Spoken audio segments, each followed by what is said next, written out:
In teaching lessons, I try to take each student and their interests in mind. I take them from wherever they're at.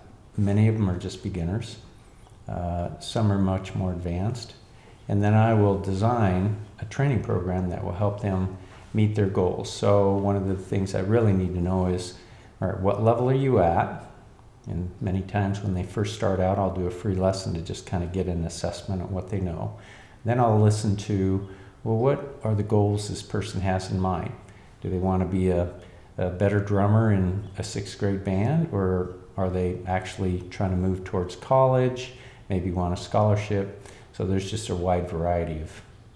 Then I'll sit down and start thinking through, okay, so where are they at with the basics? That's one of the first things we have to get clear so they understand, okay, we have certain counting patterns you have to learn your rudiments, where you need to work on scales, get coordination working. Once we get that so they understand that and they just start on a program of developing that, well then we work towards trying to figure out how to read music, whether it's for drum set, snare drum, on a mallet instrument, timpani, that sort of thing.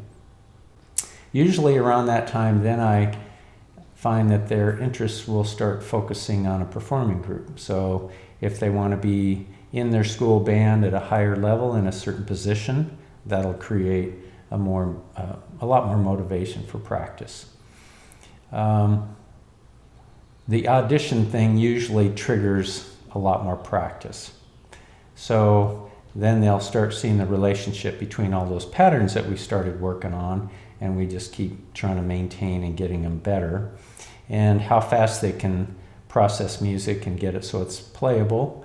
Because that's usually what a lot of auditions will do, is they want to see how good can a person play, how fast can they learn the music, how quickly can they memorize it. And one of the things that a lot of programs really don't address until they get really advanced is how fast can they do all that and fit exactly with other players. And that's kind of skill in its own.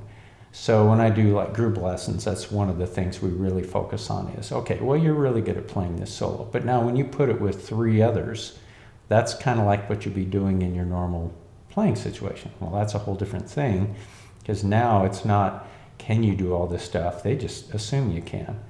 Can you match it and clean it? That's really what, in the higher level groups, what it's about. So when a person goes through that, most of my students will study for several years, and I every once in a while I'll ask them, so what do you think you might do with music in college? So it'll be everything from, well, I want to be in the marching band at a college, but I'm going to be an engineering major. Or I really want to be in music and maybe be a music teacher, or I want to be a performer. So that helps me really start looking back and, okay, well, we really need to dig into music theory. We need to get the ear training skills working, so you know how chords work and scales and tuning things and all that kind of stuff. A college is looking for all those skills when they first look at a student. So the better they are with just basic patterns, learning music fast, very accurately, that makes them more of an asset to a program than a liability. The other underlying thing that I keep with all my students is I try to teach them lifetime skills. It's normal for a person to develop an interest in drums, drum set, whatever. Then they go through a school program.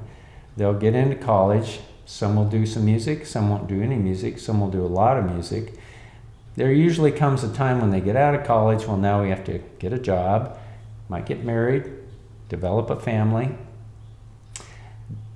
It's pretty common for people to just put away their music skills unless they're using it all the time.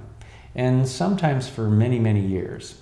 So I've had people come in after they haven't done anything in percussion for 20 or 30 years and go, I really liked doing that in school. It was just so much fun. And now I have my family, I got a job, plenty of money, I have my house, everything is working fine, but I just want to do something fun, something like I used to do in school. So we just basically start all over. If they had really solid basics, we can really get those freshed up pretty quickly within a month or two. Then we can start focusing on the things that they've now developed an interest in. It could be playing in a community band, they might be playing in a little rock band with their friends. It just varies an awful lot.